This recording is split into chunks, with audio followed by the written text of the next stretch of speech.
आज्ञा नमस्कार नमस्कार।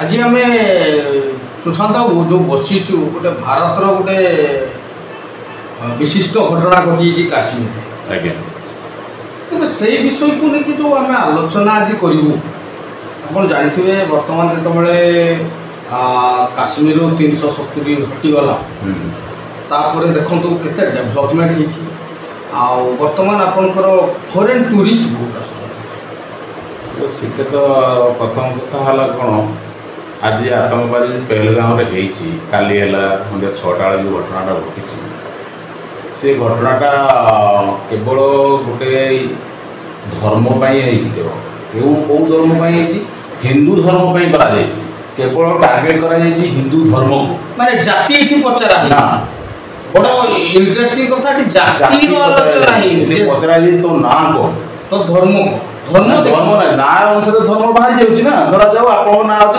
हिमांशु बाबू प्रहराज बाबू ताने आप हिंदू जदि हिमांशु आप कौन से अलग टाइटल लगी था तेज आप जना पड़ जाता तो केवल टार्गेट करा हिंदू को ये टार्गेट करा जाए कौन से भारत ये भारतीय को टार्गेट करा जाए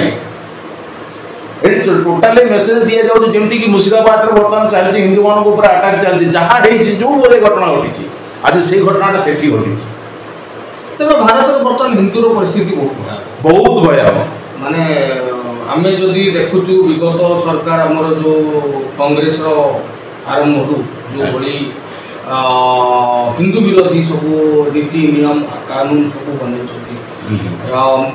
संविधान जो मूल संविधान जोटा कि बाबा साहेब आंबेडकर करते प्रथम पृष्ठार कृष्ण अर्जुन रही केवल हिंदू धर्म सब फोटो चित्र था उठे दे तो ये कौन फिल हो कौन चाहते से चाहते टोटाली सनातन को माने साइड करवा हिंदू कल्चर सनातन कल्चर से कल्चर को हटेगा आर मेन सूत्रधर हूँ आर्टिकल 30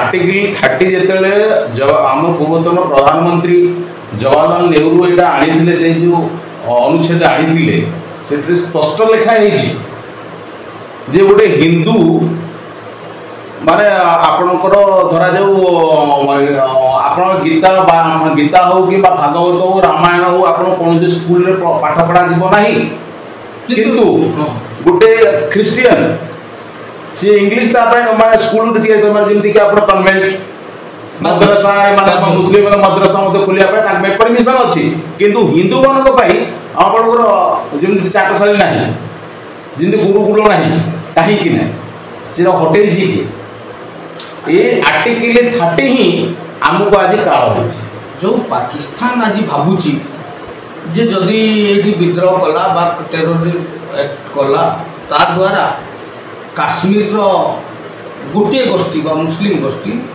लाभवान हे ये कौन लाभवान हे ना क्षति हे पाकिस्तान काश्मीर गोटे गोष्ठी ना आज्ञा पाकिस्तान ये काश्मीर बर्तमान जी लोक अच्छा से जानी 370 हटिला जो भाया डेभलपमेंट बर्तमान से जो रोजगार बढ़ी से चाहूना ऑब्वियसली जिते फॉरेन टूरिस्ट आसवे होटेल रे होटेल खाइबे तेणु से विभिन्न प्रकार रोजगार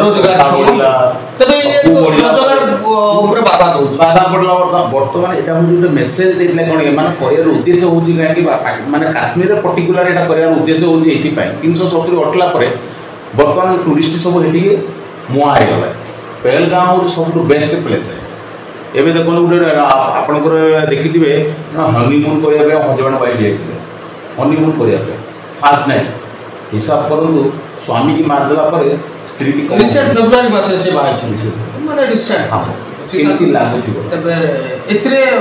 ये तो बर्तमान टूरिस्ट निश्चय कमे बोली फील हो पर्टिकुलर एपाई कराई जे टूरिस्ट माने न आसतु गोटे भय कहार लॉस हम लॉस हूँ भारतर विकास पथरे माने विकास को कहीं देखी पारना ना चाइना देखी पारुची ना बांग्लादेश देखी पारुची ना पाकिस्तान देखी पारुची तो सेमानको बंद करने गोटे मूल माने षड्यंत्र ଏଇଟା ବହୁତ ଦିନ ଧରି ଆମର ମଧ୍ୟ ଆମ ଦେଶର ମଧ୍ୟ କିଛି ରାଜନୈତିକ ଦଳ ଏଠି ଇନଭଲଭମେଣ୍ଟ ଅଛନ୍ତି, ନାହାନ୍ତି ବୋଲି ଆମେ ମନା କରିପାରିବାନି ହେଲା।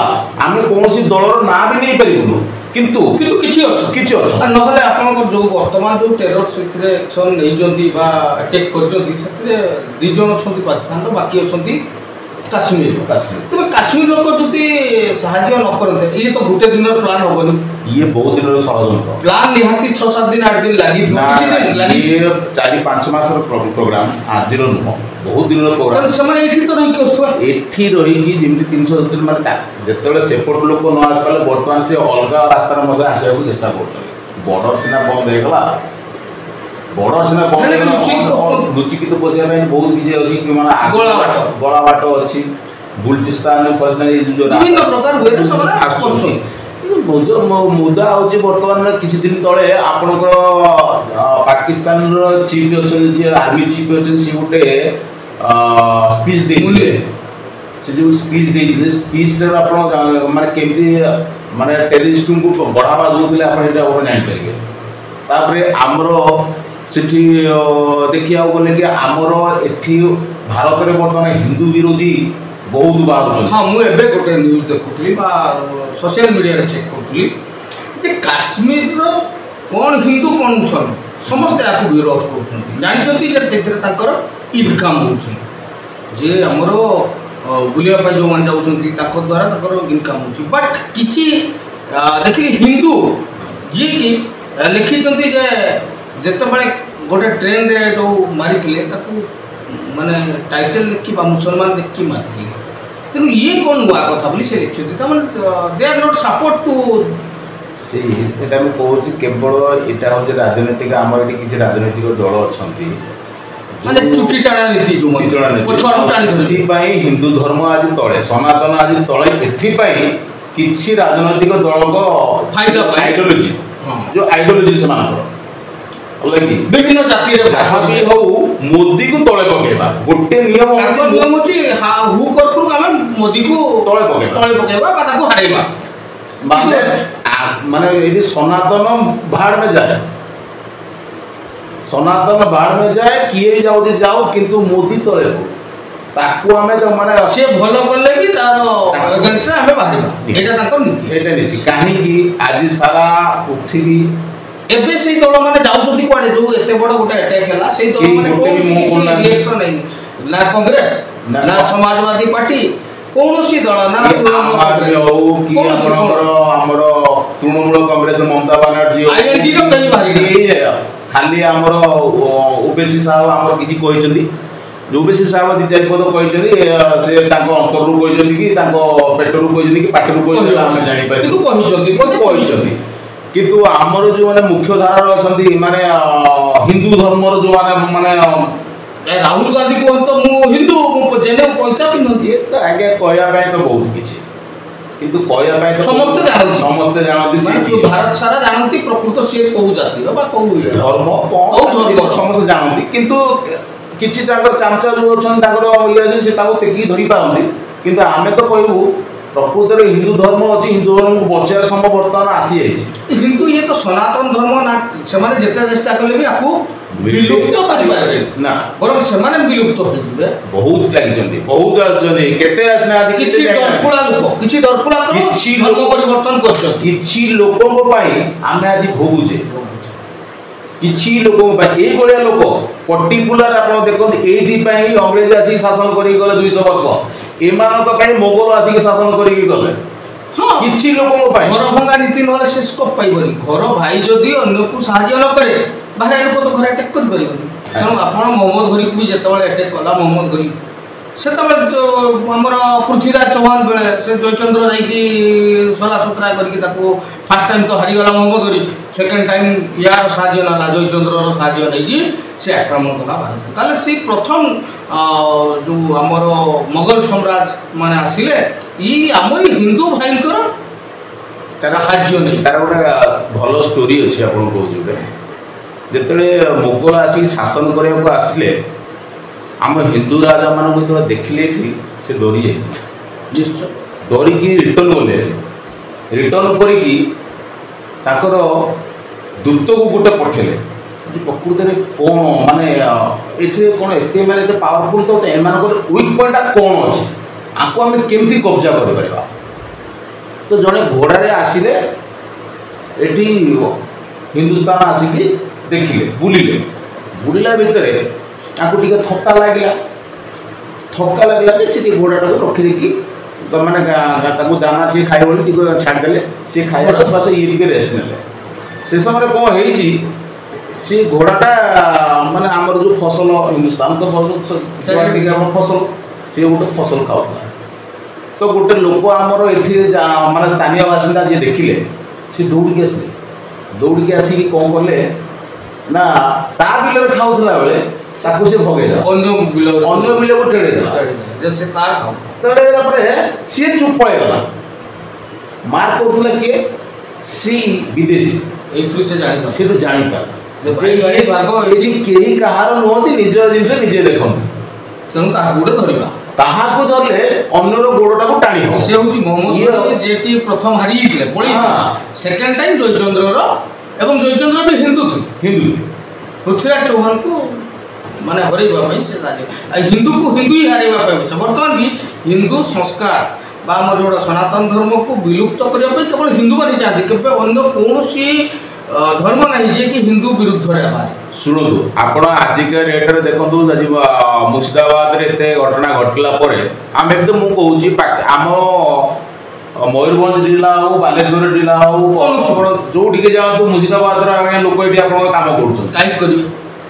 କାହିଁକି କରିବେ? ଏବଂ ମୁର୍ଶିଦାବାଦର ସେମାନେ ନୁହେଁ, ମୁର୍ଶିଦାବାଦ ହଁ ମାନେ ପଶ୍ଚିମବଙ୍ଗକୁ ଗଲା ଆମର ରାଜନୀତିଟା ସେଟା ଆକ୍ଚୁଆଲି ସେମାନେ ଆସୁଛନ୍ତି ମ୍ୟାକ୍ସିମମ୍ ବାଂଲାଦେଶ। ଆଜି ଯେଉଁ ବାଂଲାଦେଶରେ କି ହିନ୍ଦୁମାନଙ୍କ ପ୍ରତି ଅକଥନୀୟ ମାନେ ସେଟା ସହି ମାନେ କହିବି ହେବନି। କିନ୍ତୁ ଦୁଃଖ ଲାଗୁଛି ଏତିକି ଆମ ହିନ୍ଦୁ ମାନେ କିଛି ହିନ୍ଦୁ ମାନେ ନେତା ଯେଉଁମାନେ ନେତା ସାଜିଛନ୍ତି, ଆଜ୍ଞା ବିରୋଧୀ ଦଳର ନେତା ଯେଉଁମାନେ ସାଜିଛନ୍ତି, ସେମାନେ ନିଜର ରୁଟି ଶିଖିବା ପାଇଁ ସେମାନଙ୍କୁ ମାନେ ସାହାଯ୍ୟ କରୁଛନ୍ତି।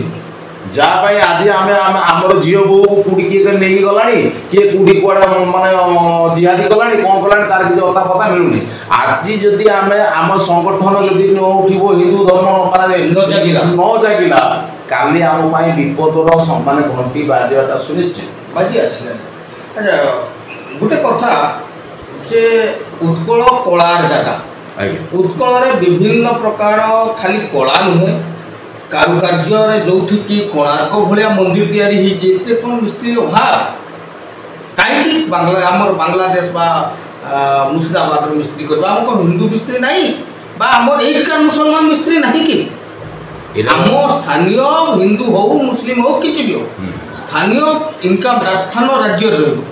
ତ କାହିଁକି ଆମେ ଗୋଟେ ଆଉଟ୍ ଅଫ୍ କାଣ୍ଟ୍ରି ଯେଉଁଟାକି ଆମର ବାଂଲାଦେଶୀ ଲୋକ ପାବେ, କାହିଁକି ଇନକମ୍ଟା ବାହାର ଦେଶକୁ କାହିଁକି ପଠେଇବ? ଠିକ୍ କଥା। ଏଇଟା ହେଉଛି ପୂର୍ବ ସରକାରଙ୍କର, ଆମର ଯେଉଁ ଓଡ଼ିଶାର ପୂର୍ବ ସରକାର ଥିଲେ ନବୀନ ବାବୁ, ତାଙ୍କର ଯେଉଁ ନୀତି ଆଉ ଇଏ ଥିଲା, କିଛି ଭୋଟ ସଂଖ୍ୟା ବଢ଼େଇବାକୁ ସେ ଆଣିକି ଆମର ରିଫ୍ୟୁଜି ରଖିଲେ।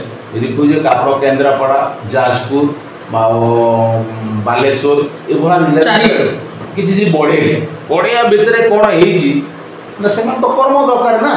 କ'ଣ କର୍ମ କରିବେ ସେମାନେ? ଆଗେ ଯେତିକି ଲୋକ ଦେଖିବେ ମୁସଲିମ ଆସେ, ସେମାନେ କେବଳ ହିଁ ମୂଲ୍ୟ କ'ଣ ମିସ୍ତ୍ରୀ କାମ କରନ୍ତି, ଆଜ୍ଞା ମାନେ ଘର କାମ କରନ୍ତି।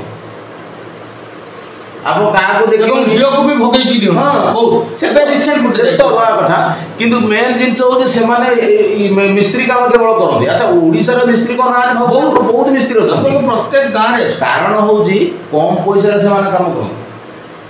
ସେ ସବୁଠୁ ବଡ଼ ଜିନିଷ ହେଉଛି ମାନେ କମ୍ ପଇସା, ତାଙ୍କ ପାଇଁ କେତେ ରେଟ୍ ଫିକ୍ସ ନଥାଏ, କମ୍ ପଇସା କରନ୍ତି। କିନ୍ତୁ ଆପଣଙ୍କର ଯଦି ମେଟେରିଆଲକୁ କାଲକୁଲେସନ୍ କରିବେ, ଆମର ମଜୁରୀ ଆଉ ମେଟେରିଆଲ ଦୁଇଟାକୁ କଲେ ଆପଣଙ୍କ ପଜିଟିଭ ବା ଲାଭ ହେବ ଦେଶୀ ମିସ୍ତ୍ରୀ।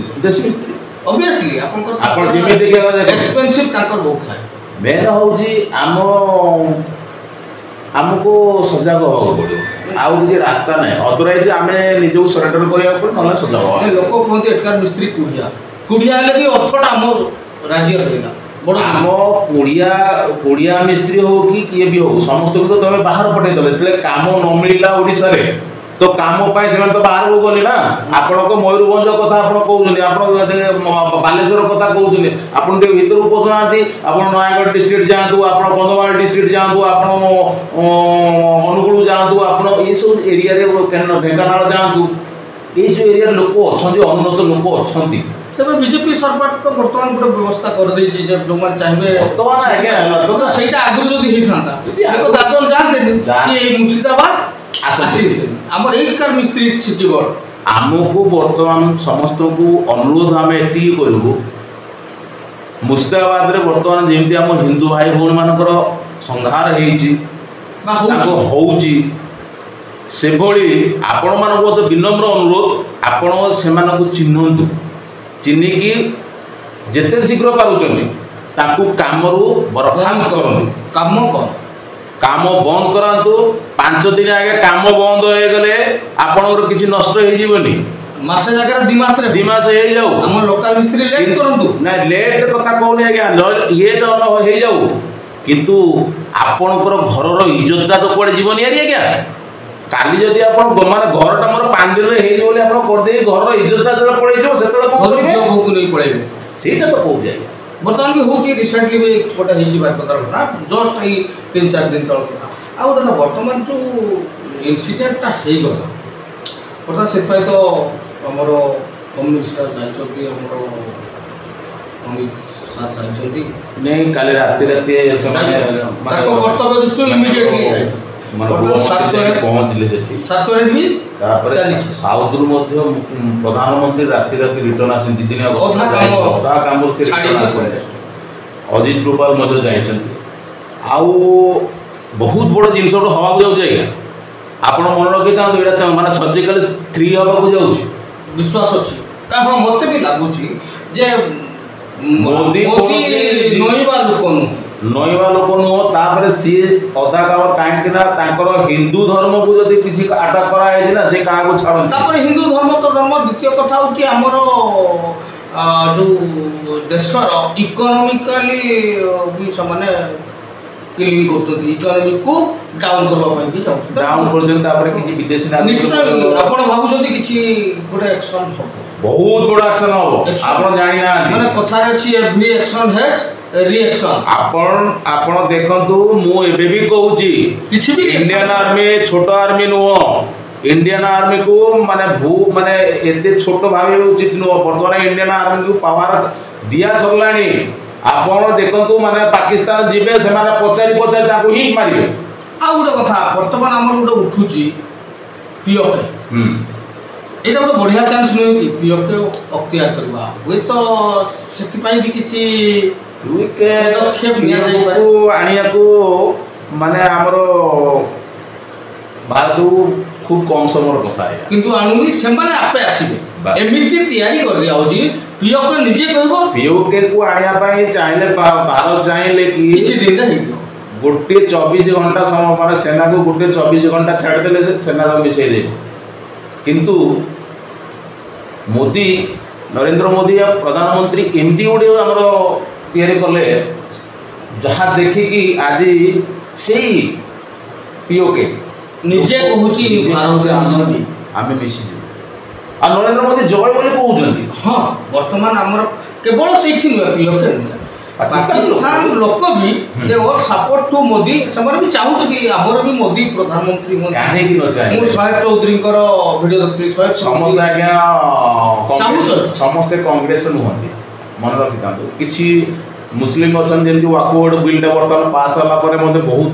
बड़ बड़ लोक जाय कि मते मोदी को धन्यवाद देछन काहे धन्यवाद देछन पॉजिटिव अछि ताको चिंताधारा माने मोदी को जो चिंताधारा वाकवर्ड बिलटा अछि ना से वाकवर्ड बिलटा छोट जिंस नो ये सब पॉजिटिव गोटे नेगेटिव ता भितरे नै किंतु एमन का दरकार समान तो हमको मोदी को कहबा जो माने लाभान्वित होउतले ताकर क्षति हो हां जो माने मारी कि बहुत जमी बसछन माने माने अख्तियार कर बसेला भी से वक्फबोर्डर जमी को ही बस मारी कि किंतु ये अवश्य हां प्रबल जमी ताकर से माने ये प्रॉब्लम हो किंतु से की होउची लोक मान किंतु एंती जनरल लोकंकर लाभ ताको ना रे याकर अवसर मु गुटा देखिली जे जतबेले हमर सेना मध्य जो सर्जिकल स्ट्राइक 2 हेतला पुलवामा ସେତେବେଳେ ବି ବୋଧେ ପ୍ରଧାନମନ୍ତ୍ରୀ ଯାଇ ନଥିଲେ, ଏବେ ଯାଇଛନ୍ତି।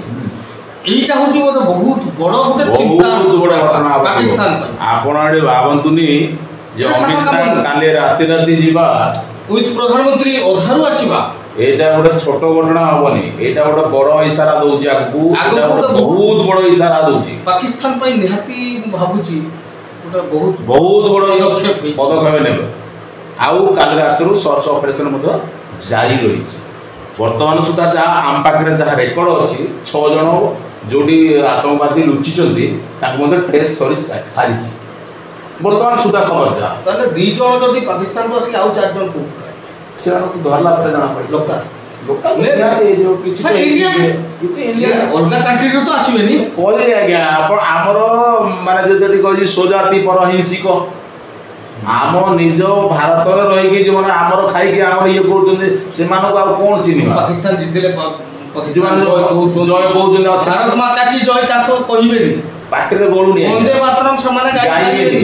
ଆପଣ ଷ୍ଟୁଡେଣ୍ଟ ମାନେ ସବୁ ଷ୍ଟୁଡେଣ୍ଟ ଗାଉଥିବେ, କେବଳ ମୁସଲିମ ଷ୍ଟୁଡେଣ୍ଟ ବନ୍ଦେ ମାତରମ୍ ସ୍ୱତନ୍ତ୍ର ଗୋଟେ ଗୋଷ୍ଠୀ ଯିଏକି ଏଇ ଯୋଉ କହିବାକୁ ପरहेଜ କରୁଛନ୍ତି, ମାନେ ଆମ ସମସ୍ତେ ଭାରତରୁ ଚଳୁଛେ ନା ମା। ସେମାନଙ୍କର ମତଲବ ହଉଛି ଆଜ୍ଞା ଅଲଗା। ଆମକୁ 370 ହଟିଗଲା, ବୁଝିପାରିଲେ? 370 ହଟିଗଲା, ବଟୱାରା ହେଇଗଲା, 370 ହଟିଗଲା, ବକଉଟ ବିଲ୍ ହଟିଗଲା, 3 ତଲାକ ହଟିଗଲା, ରାମ ମନ୍ଦିର ହେଇଗଲା। ଏସବୁ ଜିନିଷ ଗୁଡାକ ନା ବର୍ତ୍ତମାନ ଆଉ ହଜମ ହଉନି। এইগুড়াକୁ ବି ଯେତେବେଳେ ହଟିଲା ସେଇ ବିରୋଧୀ ବାଲା ୟା ବିରୁଦ୍ଧରେ ଏଇଟା ହଉଛି ଷଡ଼ଯନ୍ତ୍ର। କିନ୍ତୁ ବର୍ତ୍ତମାନ ବି ସେଇ ଜାତି କହୁଛନ୍ତି ନା, ସେଇ ଧର୍ମ ଲୋକ କହୁଛନ୍ତି ଯାହା ହେଇଛି ବହୁତ ଭଲ ହେଇଛି।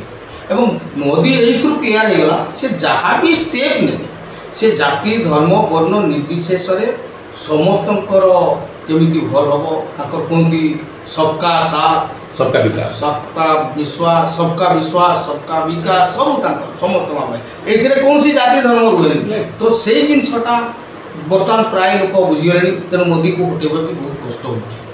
সেটা তো ঠিক କିଛି ଲୋକ କେବଳ କିଛି ମାନେ କଂଗ୍ରେସ ପ୍ରେମୀ ବୋଲି ଆମେ ଡାଇରେକ୍ଟ ଆମେ ଏଇଟା କହିବୁ। କଂଗ୍ରେସ ପ୍ରେମୀ ମାନେ ଯୋଉମାନେ କଂଗ୍ରେସର ଆମର ଏଏମ୍ ଆଉ ଆପଣଙ୍କର ତୃଣମୂଳ କଂଗ୍ରେସ, ଆପଣଙ୍କର ଜେଡିୟୁ, ଏସବୁ କିଛି କେବଳ ନିଜର ରାଜନୈତିକ ସେମାନେ ଇଏ ପାଇଁ ଆଜ୍ଞା, ଆଉ କିଛି ସେମାନେ କିନ୍ତୁ ସାମ୍ନାକୁ କେବେ ବାହାରନ୍ତି, କେବେ ବାହାରିବେନି। କାହାକୁ ବାହାରିବେ? ଯୋଉଠି ଗରିବ ଲୋକଟା ଥିବ, ତା ଛୁଆଟା ଯଦି ଆଜି ବାହାରକୁ ଗଲା, ଟେକା ମାରିଲା, ପଥର ମାରିଲା, ଦେଇ କ'ଣ ହବ? ଆରେଷ୍ଟ ସିଏ ହବ। ବର୍ତ୍ତମାନ ବି ବହୁତ ଲୋକ ସେମିତି ଆରେଷ୍ଟ ହେଇକି ଅଛନ୍ତି, କିନ୍ତୁ ଆଉ ବେଶୀ କେବେ ତା ପୁଅକୁ କେବେ ଷ୍ଟ୍ରାଇକ୍ରେ ବାହାରିଛି? ତା ଛୁଆ କେବେ ପଢୁଛି କି ସେଇ ସ୍କୁଲରେ? ତାର ମଦ୍ରାସାରେ କେବେ କାହିଁକି ପଢୁନି? ଯୋଉ ଭାଇ ଆପଣଙ୍କ ବିରୁଦ୍ଧରେ କହୁଛି ଯେ ଆମର ମଦ୍ରାସା ଦରକାର, ଆମର ସ୍କୁଲ ଦରକାର ନାହିଁ, ଆମର ହିଜାବ ଦରକାର, ଆମର ଅମୁକ ଦରକାର, କେବେ ତାଙ୍କ ଘର ଲୋକ କରୁଛନ୍ତି କି? ଟିକେ ଚିନ୍ତା କର। ତ ସେଥିପାଇଁ ମୁଁ ଆପଣଙ୍କୁ ଅନୁରୋଧ ଏତିକି କରିବି ଯେ ଆମକୁ ଅନୁଚ୍ଛେଦ 30 ହଟାନ୍ତୁ। ଅନୁଚ୍ଛେଦ 30 ଯଦି ଗୁରୁକୁଳ କରାଯାଏ, ଆମକୁ ମଧ୍ୟ ତୀର ବନ୍ଧୁକ ଚଳେଇବା ପାଇଁ ଆମକୁ ମଧ୍ୟ ପିଲାଙ୍କୁ ଆମକୁ ପିଲାଦିନରୁ ମଧ୍ୟ ଶିକ୍ଷା ଦିଆଯାଉ। ହଁ, କ୍ଷତ୍ରିୟ ଜାତି କ୍ଷତ୍ରିୟ ସିଏ ଯୁଗ କରିବାକୁ ଯାଉ ନା। ଆମେ ଯଦି ସିଏ ଯଦି ହିନ୍ଦୁ ଯଦି ଖଣ୍ଡା ଉଠେଇଦେଲା ନା ଆଜ୍ଞା, ବହୁତ ବଡ଼ ବଡ଼ ମାନେ ଆମର ଦେଖନ୍ତୁ ଶିବରାଜ ଆମର ଅଛନ୍ତି ଛତ୍ରପତି ଶିବାଜ। ଅର୍ଥାତ୍ କହିବା କଥା ହେଉଛି ହିନ୍ଦୁ ବହୁତ ଶାନ୍ତିପ୍ରିୟ। ସେ କହେ ବାସୁଦେବ କୁଟୁମ୍ବକମ୍, କିନ୍ତୁ ତାକୁ କଥାରେ ଅଛି ଯିଏ ଯେତେ ଧୀରା ସେ ସେତେ ବିନା। ତାକୁ ଏମିତି ସ୍ଥିତି କରନି ଯେତେବେଳେ କି ସେଇ ବାସୁଦେବ କୁଟୁମ୍ବକମ୍ଟା ସେ ଭୁଲିଯିବ। ହୁଏତ ସେତେବେଳେ କରିବାକୁ ବହୁତ କମ୍ ସମୟ ଲାଗେ। ମନେ ରଖିଥାନ୍ତୁ, ହୃଦୟକୁ ବାଧିଲେ ଏଇଭଳି ଯେଉଁ ପ୍ରକାର ଚାଲିଛି ଲଭ୍ ଜିହାଦି ବିଭିନ୍ନ ପ୍ରକାର। ତେବେ ଯାହା ହଉ, ସେତେବେଳେ ଜନ୍ମ ନେବ କିଏ କହିଲେ? ସେତେବେଳେ ଜନ୍ମ ନେବେ ସୁଭାଷ ବୋଷ। ମୋତେ ରକ୍ତ ଦିଅ, ମୁଁ ତୁମକୁ ସ୍ୱାଧୀନତା ଦେବି। ହବ, ସମୟ ଆସିବ। ଆଜି ଡେଟ୍ରେ ଯଦି ସେଭଳିଆ ପରିସ୍ଥିତି କ୍ରିଏଟ୍ ହୁଏ ନା, ଏଠୁ ଲକ୍ଷ ଲକ୍ଷ ମାନେ କୋଟି କୋଟି ମାନେ ଯୁବକ ଅଛନ୍ତି ଡେଇଁବେ। ହିନ୍ଦୁ ଏତେ ଛୋଟ ଇଏ ନୁହଁ କି ସନାତନ ଏତେ ଛୋଟିଆ ଜିନିଷ ନୁହଁ, ତାକୁ ତମେ ମାନେ ଯେଉଁ ପିତ୍ତଳ ମାନେ 1 ଇଞ୍ଚର ପିତ୍ତଳରେ ତାକୁ ଶେଷ କରିଦେବ ତମେ, ସମ୍ଭବପର ଜିନିଷ ନୁହଁ। ତେବେ ଆମେ ଏଇ ବିଶେଷ ଆଲୋଚନାରୁ ଜାଣିଲୁ ଯେ ହେଇ ତ ଯାଇଛି ଗୋଟେ ଘଟଣା, ଯେଉଁ ଘଟଣା ୟାର ରିଏକ୍ସନ୍ ଗୋଟେ କିଛି ବହୁତ ବଡ଼ ହେବାକୁ, କିନ୍ତୁ ବହୁତ ଦୁଃଖଦ ଘଟଣା ଏଇଟା। ଆମେ ବି ମଧ୍ୟ ଆମ ଚ୍ୟାନେଲ୍ ତରଫରୁ ଏଇଠି ବହୁତ ନିନ୍ଦା କରୁଛୁ। ଏସବୁ ଘଟଣା ବହୁତ ଦୁଃଖଦ ନିରୀହ ଲୋକ ଯୋଉମାନେ ବିନା ଅସ୍ତ୍ର ବିନା ଅସ୍ତ୍ର ତାକୁ ମାରିକି ଆପଣ ଲାଭ ଏସବୁ ଜିନିଷ ପାଇଁ ଆମେ ନିନ୍ଦା କରୁଛୁ। ଜଘନ୍ୟ କର୍ମ ଏଟା ତେଣୁ ଆମେ ନିନ୍ଦା କରୁଛୁ। ଆମ ଚ୍ୟାନେଲ ତରଫରୁ ସମସ୍ତଙ୍କୁ ଏହା ଜଣାଉଛୁ ଯେ ଆମେ କାଲିକା ଘଟଣା ପାଇଁ ଆମେ ବହୁତ ଦୁଃଖିତ ଏବଂ ଯେଉଁମାନେ ନିହତ ହୋଇଛନ୍ତି ତାଙ୍କର ପରିବାରକୁ ସମବେଦନା ଆମେ ଜଣାଉଛୁ। ତତ୍ ସହିତ ଯେଉଁମାନେ ଆଜି ହସ୍ପିଟାଲାଇଜ୍ ହେଇଛନ୍ତି ବା ଚିକିତ୍ସିତ ବା ଚିକିତ୍ସା ଅବସ୍ଥାରେ ଅଛନ୍ତି ଶୀଘ୍ର ସେମାନେ ମାନେ ପାଆନ୍ତୁ, ଭଲ ହେଇକି ଘରକୁ ଆସନ୍ତୁ, ଆରୋଗ୍ୟ ବେଦନା ହଉ। ସଦ୍ବୁଦ୍ଧି ଦିଅନ୍ତୁ ପାକିସ୍ତାନକୁ ବୋଲି ମୋତେ ଗୋଟିଏ ଜିନିଷ କହିବି, ଏବେ ବି ସମୟ ଅଛି ସୁଧୁରି ଯାଆନ୍ତୁ, ନହେଲେ ପରିଣାମ ବହୁତ ପରିଣାମ ଏମିତି ନ ଆସୁ। ଆଜି ତ ଖାଦ୍ୟ ପାଇଁ ଆପଣ ତରସୁଛନ୍ତି, କାଲି ରକ୍ତ ପାଇଁ ତରସିଯିବେ। ଆରେ ମେଡିସିନ ଔଷଧ ସବୁ ତ ଏଠୁ ଯାଉଛି, କାଲି ସେଥିପାଇଁ କହିଲି ଖାଇଯିବେ। କାଲି ଏମିତି ସମୟ ଆସିବ ରକ୍ତ ମିଳିବନି ନା ଆଜ୍ଞା, ରକ୍ତ ବି ମିଳିବନି, ସେମିତି ସମୟ ଆସିବ। ଯାଉ ପାକିସ୍ତାନ ସୁଧରି ଯା ବାବା, ନହେଲେ ବାବୁ ଇଏ ମୋଦି ରାଜ୍ୟ, ଇଏ କଂଗ୍ରେସ ରାଜ୍ୟ ନାହିଁ। ଦୁଇ ଥର ଷ୍ଟ୍ରାଇକ୍ ଦେଖି ସାରିଛ, ତା ବଦଳରେ କିଛି କରିପାରିନ। ଚାରିଟା ବଡ଼ ଯୁଦ୍ଧ କରିଛ, କୋଉଠିରେ ବି ଜିତିପାରେ, ଫଳ ପାଇଛ କ'ଣ? ଅଯଥା ଆହୁରି ଆପଣ ବା ପାକିସ୍ତାନର ଆମେ ସୈନ୍ୟମାନଙ୍କୁ ଦୟାରେ ଛାଡ଼ିଦେଲୁ 71। କିନ୍ତୁ ସେତେବେଳେ ଚାହିଁଥିଲେ ଆମେ ପିଓକେ ନେଇ ଇନ୍ଦିରା ଗାନ୍ଧୀର ନେଷ୍ଟି ଚାଲ ପାଇଁ ସେ ଘୁରି ପାରିଲାନି। ଇନ୍ଦିରା ଗାନ୍ଧୀ ପ୍ରଧାନମନ୍ତ୍ରୀ ଇନ୍ଦିରା ଗାନ୍ଧୀ ସେ ଇଣ୍ଟେନସନାଲି ଚାହୁଁନଥିଲେ, ଜାଣିଶୁଣି କରୁଛନ୍ତି। ନହେଲେ ସେତେବେଳେ ଯେତିକି ସୈନ୍ୟକୁ ରଖୁଥିଲେ ତ ଆମେ ପିଓକେ ଆରାମ ନେଇଥାନ୍ତୁ। ଏବେ ବି ଯଦି ଭାରତ ଚାହେଁ ପିଓକେ ଆଣିପାରିବ, କିନ୍ତୁ ପିଓକେ ଆଣିବନି, ତୁମକୁ ଏମିତି କରିବ ବାବା, ତୁମେ ଦୌଡ଼ି ଆସିକି କହିବ ନା ମୁଁ ଭାରତ। କିନ୍ତୁ ସମସ୍ତେ ହିନ୍ଦୁ ଭାଇମାନଙ୍କୁ ଆମକୁ ଅନୁରୋଧ କରୁଛୁ, ସନାତନୀ ବନ୍ଧୁମାନଙ୍କୁ ଏକତ୍ରିତ ଜାତି ଧର୍ମ ବର୍ଣ୍ଣ ଏସବୁ ଦଳ ତ ମୁଖ୍ୟ ଦଳ ଏଗୁଡ଼ାକ ଆପଣଙ୍କ ପାଇଁ ଆଜ୍ଞା ଚିରସ୍ଥାୟୀ 2 ଦିନ, କିନ୍ତୁ ସନାତନ ହେଉଛି କ୍ଷୀଣ, ମାନେ କାହିଁକି କେତେ ହଜାର ବର୍ଷ ସନାତନକୁ ଦେଖନ୍ତୁ, ଭୁଲି ଯାଆନ୍ତୁ ସେ ଦଳ ମତ, ଇଏ କହିଲା ସିଏ ଇଏ କହିଲା, ତାକୁ ରିଟ୍ୱିଟ୍ କରିବା, ଇଏ କରିବା ସିଏ କରିବା, ସମୟ ବ୍ୟସ୍ତ ନ କରିକି କେତେ ବର୍ଷ ଲାଗିବ ଆଜ୍ଞା ବାରିପଦାରେ। ସେଇ ସମୟ ଆସିବ ଯେତେବେଳେ ହିନ୍ଦୁ ଘରର ଝିଅ ବୋହୂମାନେ ଅସମ୍ମାନିତ ହେବେ। ଆନୁମାନିକ କେତେ ବର୍ଷ ଲାଗିବ ଯଦି ଏଇଭଳିଆ ନୀତିରେ ଚାଲେ? ଯଦି ଏଇଭଳିଆ ଚାଲେ କେତେ ଆଉ 4-5 ବର୍ଷ ଦେଖନ୍ତୁ। ବର୍ତ୍ତମାନ ତ ଆରମ୍ଭ ହେଇଗଲାଣି, ଆଉ 4-5 ବର୍ଷ ପରେ ଝିଅ ତ ଛାଡ଼ନ୍ତୁ, ନିଜର ସ୍ତ୍ରୀ ମାନଙ୍କୁ ବି ଉଠେଇକି ସେମାନେ ଯାଉ। ବହୁତ ଧନ୍ୟବାଦ ଯେଉଁମାନେ ଆସିଥିଲେ ସମସ୍ତଙ୍କୁ ଆମ ଚ୍ୟାନେଲ ତରଫରୁ ବହୁତ ନମସ୍କାର।